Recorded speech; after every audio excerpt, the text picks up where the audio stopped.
Bonjour à tous et bienvenue dans cette vidéo. On va parler aujourd'hui de prospection téléphonique B2B et surtout de techniques à mettre en place pour pouvoir décrocher plus de rendez-vous. Moi je m'appelle Fahim Hassani, j'ai fondé une agence de prospection téléphonique qui s'appelle Monsieur Lead.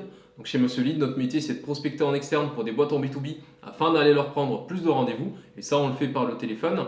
Et donc voilà, on a forcément développé tout un éventail de techniques, de pratiques, de méthodes pour pouvoir booker un maximum de rendez-vous pour nos clients. Et je vais essayer de vous partager quelques-unes dans cette vidéo.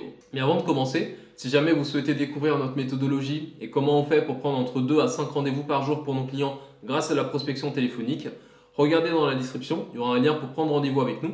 Et en fait, dans ce rendez-vous, on va vous montrer qu'est-ce qu'on fait, qu'est-ce qu'on sait faire, comment on le fait. Donc comment on fait pour prendre des rendez-vous par la prospection téléphonique pour des clients en B2B. Et ensuite, si jamais ça vous plaît, on peut potentiellement voir comment est-ce qu'on peut vous accompagner également pour aller vous chercher plus de rendez-vous qualifiés. Maintenant, on reprend la vidéo. Donc, je vais vous partager des techniques pour pouvoir réussir votre prospection téléphonique en B2B. Et le premier conseil que j'aimerais vous partager, c'est de prospecter par le téléphone.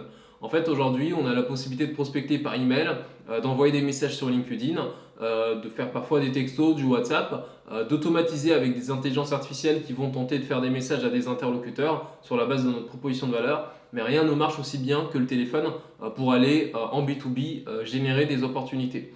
Les seules fois où je déconseille de prendre le téléphone, de mettre en place de la prospection téléphonique pour booster la partie commerciale, c'est quand on est en B2C ou bien on est en B2B, mais on voit une solution qui n'est pas très chère, qui coûte une dizaine d'euros par mois, qui s'adresse à des freelances. Donc en fait, le marché il est énorme et en fait, les coûts d'acquisition en prospection téléphonique sont élevés parce que ça demande du temps humain et de l'expertise pour pouvoir bien délivrer la mission. Donc le canal téléphonique, c'est celui qui va vous permettre de booker le plus d'opportunités.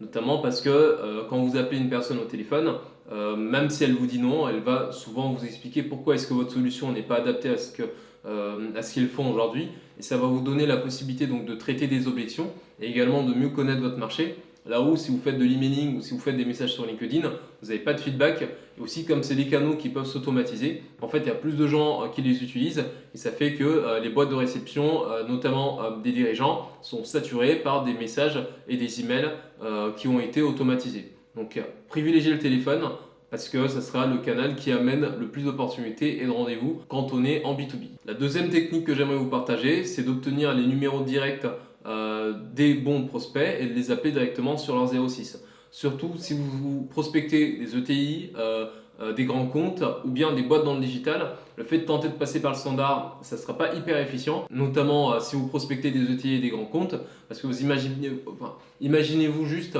mettez-vous à la place de la personne qui reçoit l'appel. Donc vous bossez pour une entreprise avec plus de 1000 collaborateurs. Il y a une personne, un inconnu qui appelle sur le standard téléphonique et demande à joindre la DRH du groupe. Est-ce que vous allez vraiment transférer un appel comme ça? Surtout que la personne ne connaît potentiellement pas la DRH et que vous sentez que c'est commercial. Ben non, vous allez demander à la personne de faire un email sur l'adresse générique de l'entreprise. Et que si jamais les bons décideurs sont intéressés, ils reviendront vers lui, vers elle dans un second temps. Et comme vous le savez, ben en fait, il n'y a jamais de retour sur ce genre d'email. Donc, si jamais vous êtes sur cette typologie-là de cible, utilisez un outil comme Full Reach pour obtenir les 06 ou pour obtenir les 06 des bons décideurs. Comme ça, vous pouvez tout de suite engager une conversation avec eux. Et ça sera aussi plus efficient parce que c'est dramatique quand vous tentez de pitcher votre solution à une personne à l'accueil, sachant que dans bien des cas, ça ne sera pas sa zone d'intervention. Donc, vous n'allez pas parler de, je sais pas moi, d'optimisation RH, de marketing ou bien de sujets commerciaux avec une personne qui n'est pas dans le département. Ça serait un non-sens complet que d'appeler la personne au marketing pour lui parler des enjeux d'une solution qui peut apporter des choses sur la partie ressources humaines. Ou appeler les RH pour parler de quelque chose qui peut apporter de la valeur sur la partie commerciale. Ce n'est pas leur métier. Et donc de la même façon, le fait de tenter de pitcher sur une personne qui est au standard, en fait, c'est pas efficient parce que c'est pas son domaine. Et en fait, par défaut, son rôle, c'est d'optimiser et de fermer la porte et de rejeter les personnes qui ne viennent pas avec des demandes qui lui semblent justifiées et pertinentes. Et vous allez potentiellement donc vous faire recaler en allant sur le standard des grands comptes ou des ETI. Troisième conseil que j'aimerais vous donner, c'est d'éviter les call centers à l'étranger.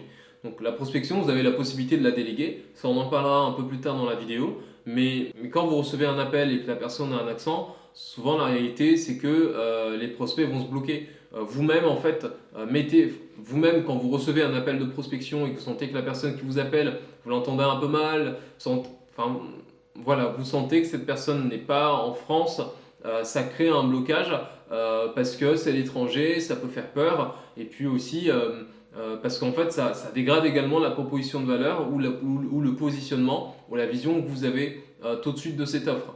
Donc il y a des entreprises qui le font, donc notamment il y a pas mal d'entreprises dans le secteur de l'énergie ou de la formation qui font faire leur prospection à l'étranger. Mais si jamais vous êtes en B2B et que vous prospectez des C-level, évitez le plus possible que votre prospection soit faite par quelqu'un qui ne soit pas en France. Non pas parce que la personne elle va mal faire le travail de prospection, mais parce qu'en fait ce ne sera pas sa langue première et voilà, il y aura des choses qui ne passeront pas de manière fluide. De la même façon, demain quand on va monter des agences au UK ou aux États-Unis, c'est pas moi qui vais prendre le téléphone pour prospecter des Américains ou des Anglais, parce qu'en fait pour le coup ils sentiront un accent. Après bon, l'accent français a bonne réputation à l'échelle internationale, mais en fait c'est toujours beaucoup plus simple et beaucoup mieux quand la personne qui appelle elle est native du pays directement. Le quatrième conseil que j'aimerais vous donner, c'est de construire des très bonnes listes de prospection. J'en parlais vendredi avec un confrère spécialisé aussi sur la prospection commerciale, et en fait ce qu'il me disait c'est qu'il travaille avec une entreprise qui est assez connue dans le domaine et qui lui ont fourni donc un client plus un fichier de prospection pour appeler pour ce client. Et en fait, il se rend compte que le fichier, il y a peut-être 30 ou 40% de données qui sont erronées. Il n'a pas été construit avec de la rigueur et ça l'empêche d'être efficient au niveau de ses appels. Et en fait, c'est juste du bon sens et on le répète tout le temps. Mais en fait, si la personne qui va passer les appels n'a pas une liste de prospection qui est qualitative, bon, en fait, ça va être très compliqué de pouvoir booker des opportunités ou même des rendez-vous qui vont être réellement qualifiés pour l'entreprise. Donc, le fichier, c'est le premier élément, c'est la première brique et peut-être la brique la plus importante.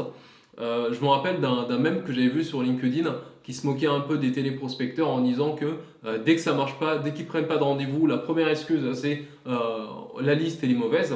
Et c'est que c'est vrai en fait. Il y a une différence majeure quand vous prospectez avec une liste qui est excellente et quand vous prospectez avec une liste qui n'est non pas mauvaise mais qui est juste moyenne, qui n'a pas été hyper bien calibrée. Ça se ressent tout de suite sur le nombre de rendez-vous que vous allez prendre pendant la session. Donc faites en sorte d'avoir des listes de prospection très qualitatives qui auront été faits avec beaucoup de rigueur. Comme ça, vous mettez plus d'efficience dans les appels de vos commerciaux et ça vous permet donc de booker et d'obtenir plus de rendez-vous. Enfin, le cinquième conseil que j'aimerais vous donner, c'est de venir avec un angle différenciant dans la manière dont vous allez présenter votre proposition de valeur.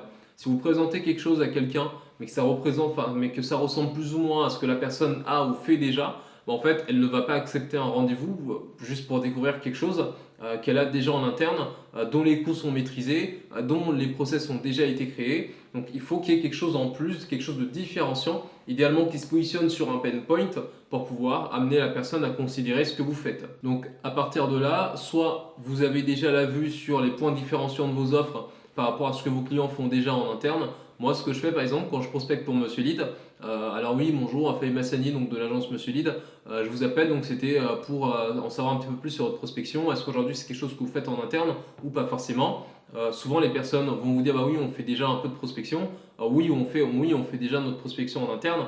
Et à partir de là, moi je sais que notre point différenciant c'est qu'on est spécialisé sur la prospection téléphonique et qu'on est capable de faire du volume avec un très haut niveau de qualité et d'expertise, et ça a beaucoup de valeur quand vous êtes en B2B. Donc quand on me dit oui mais en fait on fait déjà un peu de prospection en interne, moi ma question ça va être de creuser pour savoir ok mais est-ce que c'est de la prospection téléphonique uniquement ou est-ce que vous faites un peu d'emailing de LinkedIn et un peu d'appel en bout de chaîne sur les personnes qui répondent ou qui ouvrent vos emails. Et dans beaucoup de cas, c'est ce qu'on va dire, oui en fait c'est ça, on en fait un petit peu de temps en temps, etc. etc. En fait, nous, on est spécialisé uniquement sur la partie téléphonique. Et donc, on est capable d'effectuer jusqu'à 100 appels par jour sur des contacts qualifiés pour vous booker des rendez-vous. Et pourquoi je vous parle de ça? C'est parce qu'en interne, souvent, les équipes ne sont pas équipées et ne sont pas organisées de manière à pouvoir effectuer un volume important d'appels et générer un maximum d'opportunités. Donc, on est spécialisé sur un canal, on est capable de le faire avec un très haut niveau de qualité. On a plein de use cases et d'exemples d'appels de prospection. Et à partir de là, donc, je me positionne d'une manière différente ou complémentaire avec un dispositif déjà en place en interne. Et là, ça ouvre la porte à un potentiel rendez-vous. Donc voilà pour cette vidéo. Donc, je vous ai partagé 5 techniques pour pouvoir décrocher des rendez-vous en faisant de la prospection téléphonique en B2B. Si jamais vous souhaitez déléguer votre prospection parce que vos équipes n'aiment pas faire ça, vous-même vous n'appréciez pas forcément prendre le téléphone parce que c'est un exercice qui n'est pas facile et c'est un exercice qui est chronophage, sachez que vous avez la possibilité de prendre rendez-vous avec nous. On peut faire votre prospection, on peut gérer votre stratégie, effectuer vos appels et vous apporter régulièrement des nouveaux rendez-vous. Donc allez dans la description, cliquez sur le lien, prenez rendez-vous et on se fera un plaisir de vous montrer comment est-ce qu'on fait pour prendre entre 2 à 5 rendez-vous par journée de prospection. C'était Fahim Hassani, CEO et fondateur de l'agence de prospection Monsieur Lead. Et on se dit à très bientôt. Merci.